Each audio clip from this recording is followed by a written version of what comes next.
Hi, my name is Bob Foster. I'd like to welcome you to this video in which I'm going to attempt to compare the new Prius V to the 2010 Generation 3 Prius Hatchback that I've had up until recently. So this is my new acquisition, and I should just explain that I love the Prius. I had a short time when I was without one and using a rental car. It was a Taurus. The first time I pulled in to fill up the gas tank, it cost me $78 Canadian, and I was convinced that when I got another car it was going to be this one. But this new car has come onto the market just recently. A friend of mine on Facebook said, well, what do you mean? The Prius V has been with us for a long time. They've been down in the States. How come you're just starting to get them up in Canada? There's a bit of confusion there, because down in the United States the Prius V stood for 5, and that was the highest trim level for the standard hatchback Prius. This vehicle is different. It's about 6 inches longer, 3 inches higher, a little bit wider, and in fact in some parts of the world, over in the Far East and in Europe, they have configured this same vehicle in the same size to become a 7-seater. I don't think we'd want to do that here because you'd be pretty much packed in, but it is a larger vehicle. One of the things you'll notice about the Prius V is that at the front it's very, very definitely a Prius. And of course it is a Prius.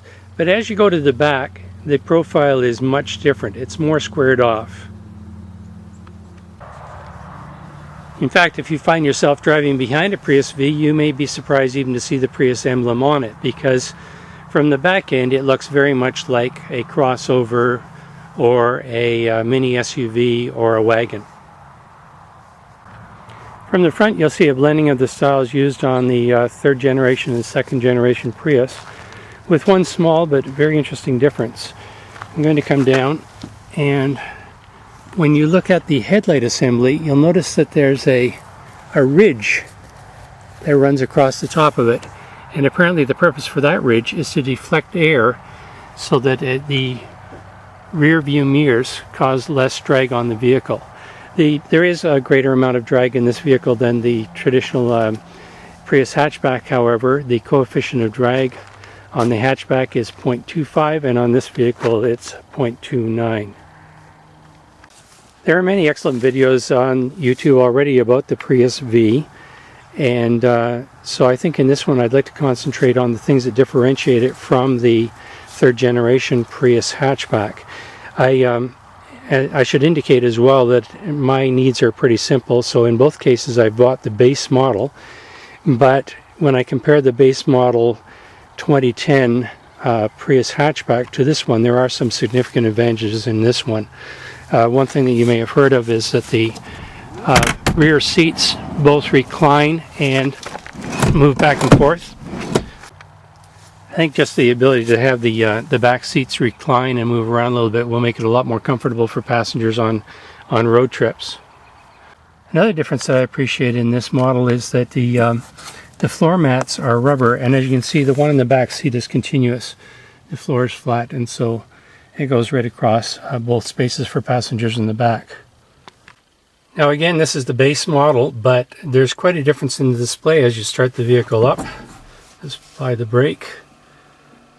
And what I'm going to do is to shoot you'll see the display on top has far more color. It's much larger than the one in the 2010 Prius.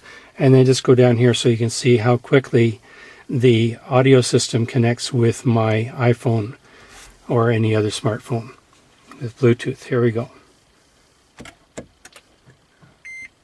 That on the one hand, part of the appeal of writing about the past and also reading about the past is there's a certain there's escapism, especially if you live in times that you consider mad. And so we're connected successfully already.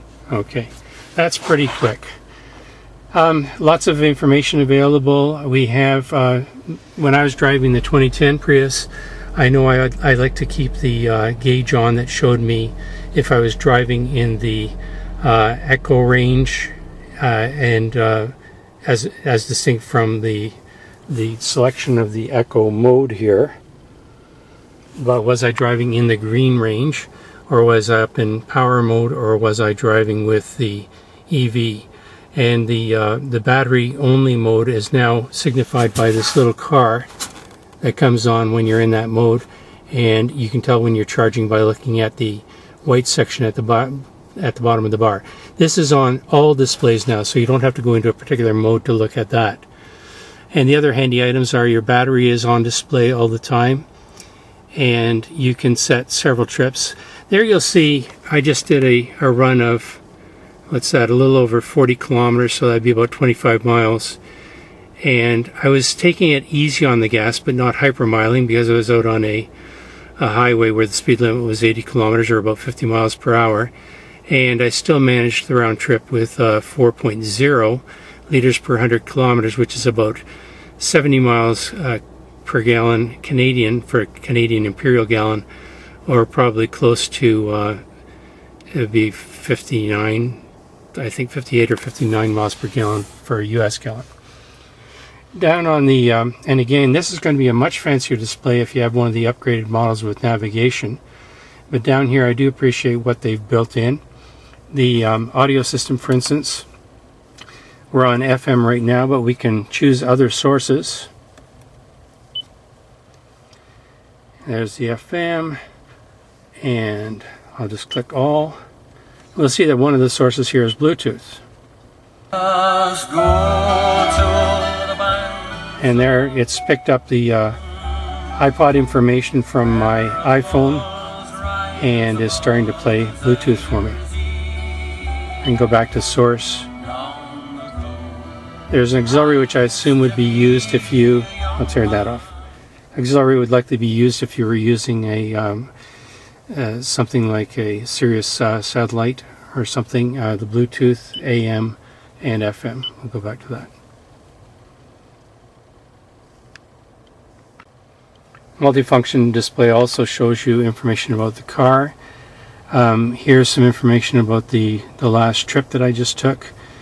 If you enjoy the energy display, it certainly looks a lot better than it did on the 2010 car. It just tells you where the energy is traveling in the car at any particular time.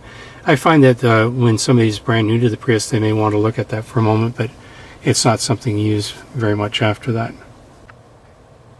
There's also a setup button on the multifunction display. You see you can set up, there's general, setting up your Bluetooth, setting up your phone. The phone works great. I've taken calls on this. It's clear as a bell and they can hear me very well. So it's much better than any of the Bluetooth phone sets I've had in a car before. And we have some things that we can do here. For instance, the vehicle. You have options. I see right now I have everything turned on except auto lock by speed. So it's a touch screen. We can just turn that on and now it's going to work as well. And there are lots of other options. I won't go through every one of them, but I think I will be spending a little bit of time looking through the owner's manual and setting up the car exactly the way I want it.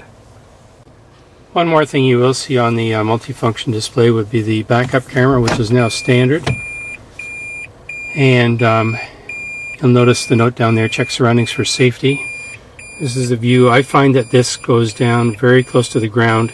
If you bring something snugged up to the, this is your back bumper, which has a rubber or plastic coating on it.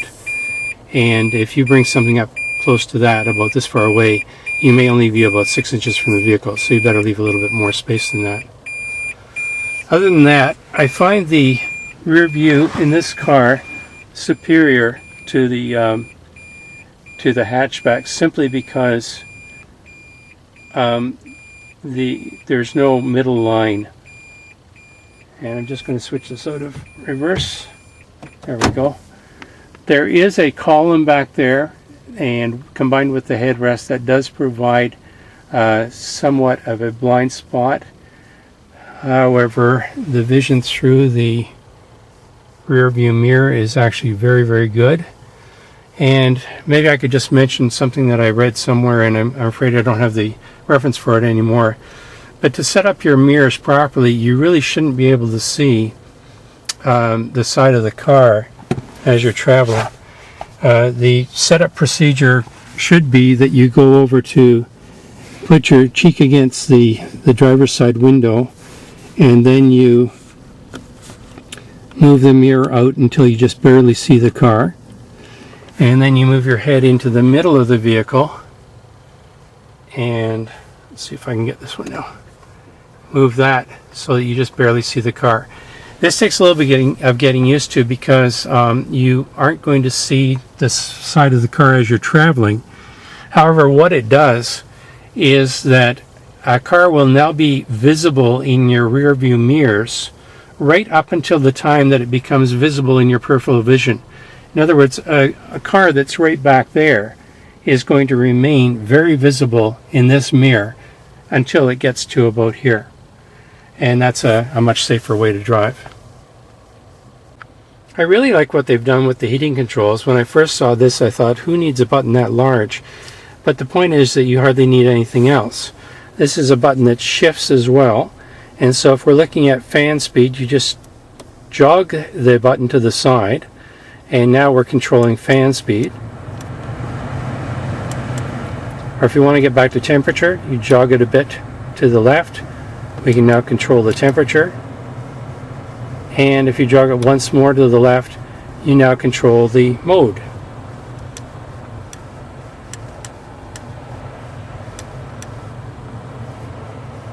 That's just really, really neat. We've got the outside temperature, we've got your front and rear defrost, recirculation system.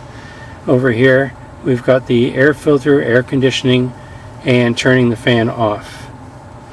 Down just below that, there's a nice compartment. The flying bridge style of the third generation Prius is not carried over.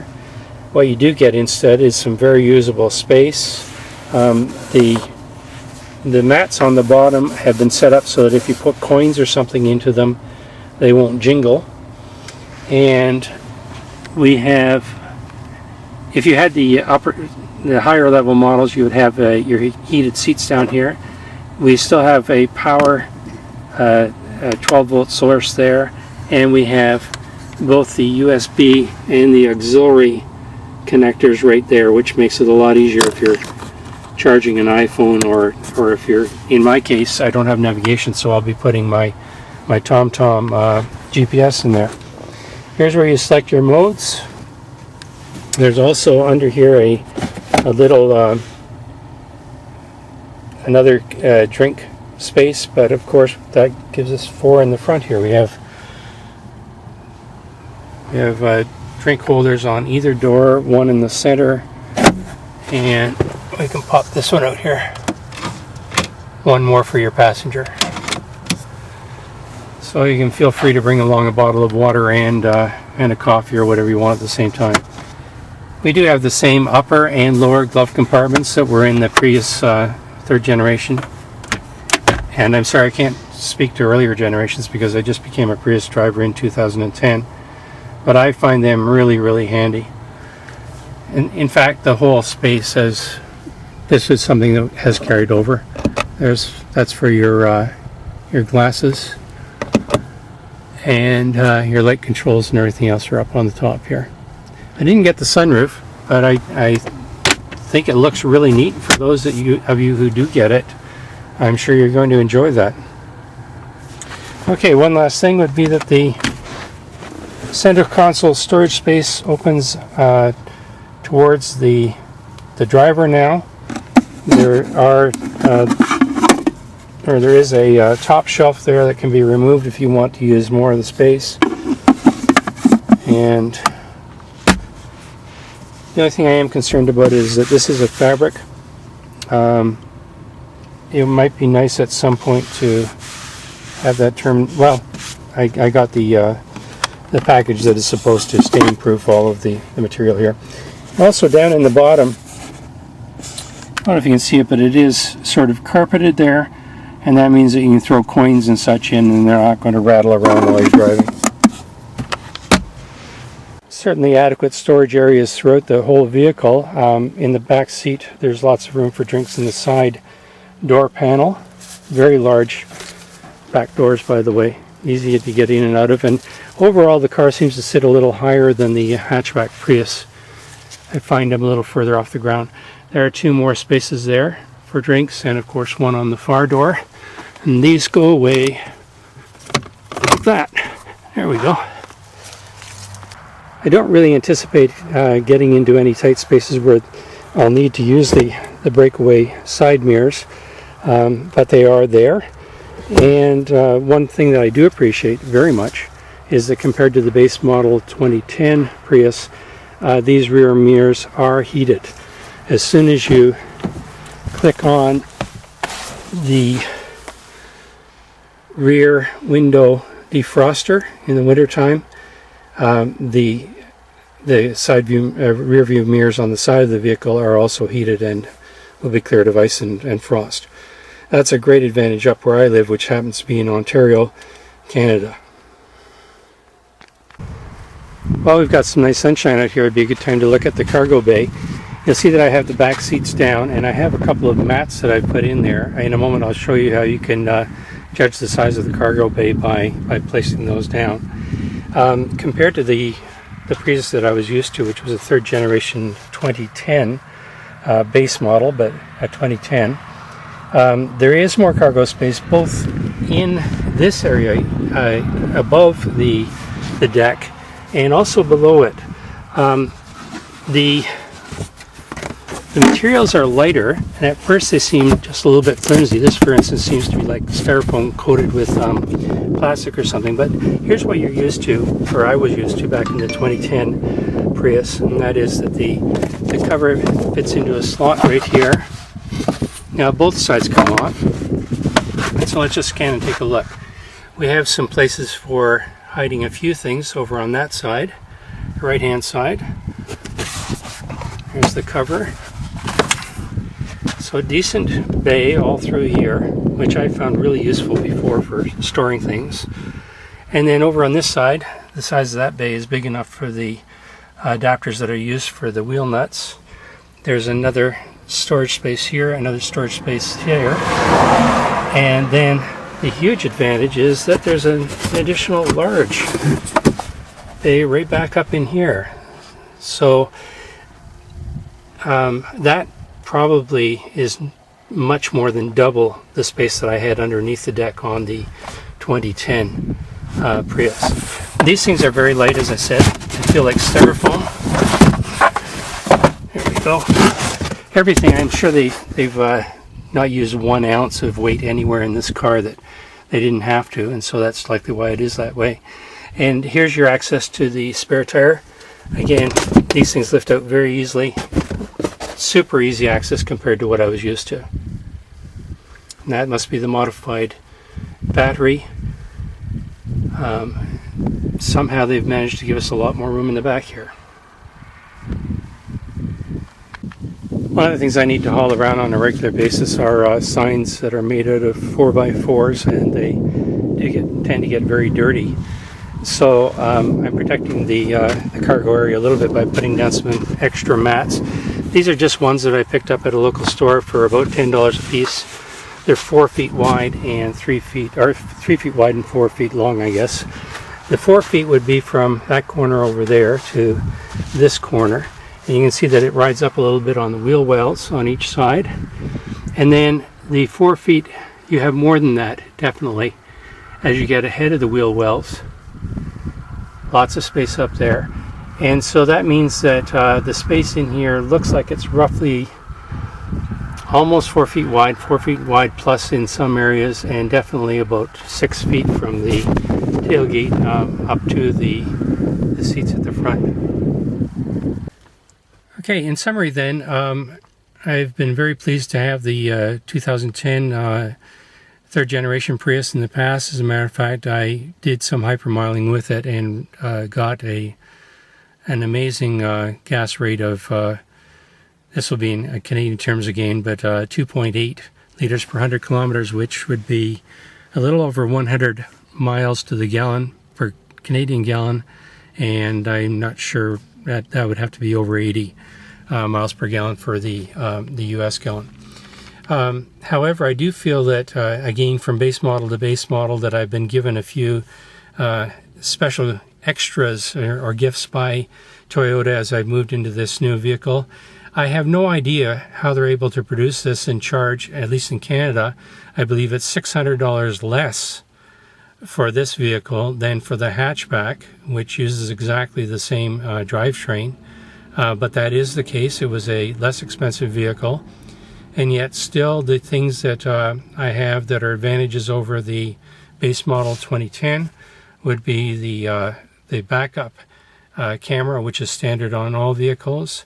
I really like the heated rear view mirrors, and the fact that the back seats can slide and tilt and lean back, and everything else is going to be much nicer for the people who end up riding back there, including clients that I will be taking around to view homes.